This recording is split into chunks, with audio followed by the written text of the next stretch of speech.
Hi guys. ചില ആളുകൾക്ക് നമ്മളോട് പെട്ടെന്ന് അറ്റാച്ച്മെൻറ്റ് കുറയുന്നതായിട്ട് കാണാം.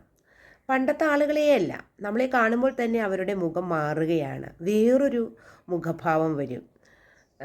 പതിയെ പതിയെ അവർ നമ്മൾ ചോദിക്കുന്നതിനൊന്നും ആൻസർ തരുന്നില്ല.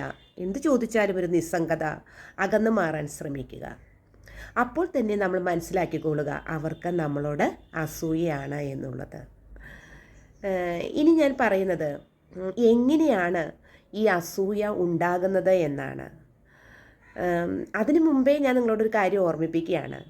ഈ അസൂയ നമ്മളോട് കാണിക്കുന്ന ആളുകൾ എല്ലാവരും നമ്മുടെ ബന്ധുക്കളായിരിക്കാം, അല്ലെങ്കിൽ നമ്മുടെ ഫാമിലി മെമ്പേഴ്സ് ആയിരിക്കാം, നമ്മുടെ നെയ്ബേഴ്സ് ആയിരിക്കാം, നമ്മുടെ തൊട്ട് ചേർന്ന് കിടക്കുന്ന ആളുകളായിരിക്കാം. കാരണം അവരിൽ നിന്നാണ് അത് കൂടുതലും നമ്മൾക്ക് കിട്ടാറ്. അപ്പോൾ എന്താണ് അസൂയ എന്നാണ് ഞാൻ നിങ്ങളോട് പറയുന്നത്. അസൂയ എന്ന് പറയുന്നത് ഓരോരുത്തരുടെയും മനസ്സിൻ്റെ ഉള്ളിൽ കിടക്കുന്ന ഇൻസെക്യൂരിറ്റി ഫീലിങ്സാണ് അസൂയയായിട്ട് പുറത്തേക്ക് വരുന്നത്. അവർക്ക് സാധിച്ചെടുക്കാൻ കഴിയാത്ത ചില ആഗ്രഹങ്ങൾ, ചില മോഹങ്ങൾ, അതായത് അംബീഷൻസ്, അതുപോലെ അവർക്ക് എത്തപ്പെടാൻ പറ്റാത്ത ചില സ്ഥാനമാനങ്ങൾ, ഇതൊക്കെ അവരുടെ മുമ്പിൽ സഫലീകരിക്കാത്ത കിടക്കുന്ന ആഗ്രഹങ്ങളാണ്. അപ്പോൾ ഈ ആഗ്രഹങ്ങളാണ് അവരിൽ അസൂയയായിട്ട് ജനിക്കുന്നത്. അതാണ് അവർ നമ്മളോട് കാണിക്കുന്നത്. അസൂയയിൽ നിന്ന് രക്ഷപ്പെടാനുള്ള പ്രധാനപ്പെട്ട ചില മാർഗ്ഗങ്ങളാണ് ഞാൻ പറയുന്നത്.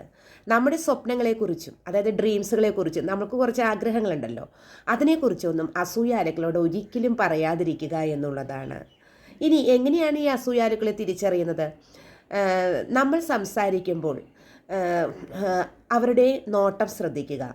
അതുപോലെ തന്നെ നമ്മൾ അവരുടെ അടുത്ത് ചെന്ന് നിൽക്കുമ്പോൾ നമ്മൾക്കൊരു സെൽഫ് ഡൗട്ട് വരും. ഇവരോട് പറഞ്ഞാൽ ശരിയാകുമോ? ചിലപ്പോൾ നമ്മൾ സംസാരിക്കാൻ പോകുന്ന കാര്യങ്ങൾക്ക് എന്തെങ്കിലും ഒരു തടസ്സം വരും. ഒന്നല്ലെങ്കിൽ നമ്മളെ വേറെ ആരെങ്കിലും വിളിക്കുകയോ അല്ലെങ്കിൽ വേറെ ഒന്നിലേക്കും ഏതെങ്കിലും സബ്ജക്റ്റിലേക്ക് നമ്മൾ തിരിഞ്ഞു പോവുകയോ ചെയ്യും. ഇതൊക്കെ ഇത് ഗോഡ് നമ്മളെ ഓർമ്മിപ്പിക്കുകയാണ് അവരോടത് പറയണ്ട എന്നുള്ളത്. അങ്ങനെ നമ്മളുടെ എനർജി മുഴുവൻ ഡ്രെയിൻ ഔട്ട് ആകുന്ന സ്ഥലത്ത് നിന്നും നമ്മൾ എസ്കേപ്പ് ചെയ്യുക. കാരണം അവർ അസൂയാലുക്കളാണ് എന്ന് നമുക്ക് മനസ്സിലാക്കാം. അതുപോലെ തന്നെ എപ്പോഴും വളരെ നല്ല മനസ്സുള്ള ആളുകളുണ്ട്, അതായത് ലൈറ്റ് മൈൻഡഡായ ആളുകളുണ്ട്. അതായത് നമ്മളെ വളരെയധികം സ്നേഹിക്കുകയും നമ്മളെ സപ്പോർട്ട് ചെയ്യുകയും ചെയ്യുന്ന കുറേ ആളുകളുണ്ട്. അവരോട് നമ്മളുടെ ഡ്രീംസിനെ പറ്റി പറയാം. നമുക്ക് ആരായി തീരണം, നമുക്ക് എന്തൊക്കെയാണ് നമ്മളുടെ ആഗ്രഹങ്ങൾ എന്നെല്ലാം നമുക്ക് അവരോട് പറയാം എന്നുള്ളതാണ്. അതാണ് ഇതിലെ മെയിൻ പോയിൻ്റ് എന്ന് പറയുന്നത്. ഇതുപോലെ അസൂയുള്ള ആളുകളോട് ഒരിക്കലും നമ്മുടെ ലൈഫിനെ പറ്റി എക്സ്പ്ലെയിൻ ചെയ്യരുത് എന്നുള്ളതാണ്. ഒരിക്കലും നമ്മുടെ ജീവിതത്തിൽ എന്തൊക്കെയാണ് നടക്കുന്നതെന്ന് എക്സ്പ്ലെയിൻ ചെയ്യരുത്. നമ്മളുടെ ഒരു ബൗണ്ടറി ഉണ്ട്, അത് ബ്രേക്കപ്പ് ആക്കിക്കൊണ്ട്, അത് തട്ടി തകർത്തുകൊണ്ട് അങ്ങോട്ടേക്ക് സഞ്ചരിക്കരുത് എന്നുള്ളതാണ്.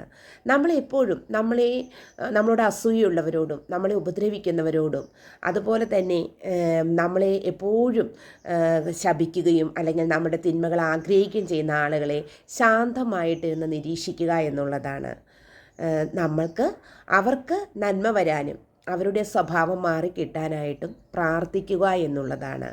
അപ്പോൾ ഒരിക്കൽ പോലും മറ്റുള്ളവരെ ഒരു നെഗറ്റീവ് എനർജിയോടുകൂടി കാണാനോ മറ്റുള്ളവർക്ക് ചീത്ത വരാനോ നമ്മൾ ഒരിക്കലും സങ്കല്പിക്കരുത് എന്നുള്ളതാണ്. നമ്മുടെ മനസ്സിൽ പോലും ചിന്തിക്കരുത്. പകരം നമ്മളുടെ നന്മയിലേക്കും നമ്മളുടെ വളർച്ചയിലേക്കും ഫോക്കസ് ചെയ്യുക.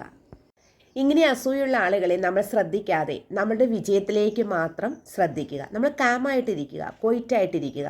നമ്മുടെ വിജയത്തിലേക്ക് മാത്രം ശ്രദ്ധിക്കുക. ഒരു മാസീവായിട്ടുള്ളൊരു സക്സസ് നമുക്കുണ്ടാവും. നമ്മുടെ ഈ സക്സസ് അവരെ കാണിച്ചു കൊടുക്കുക എന്നുള്ളതാണ്.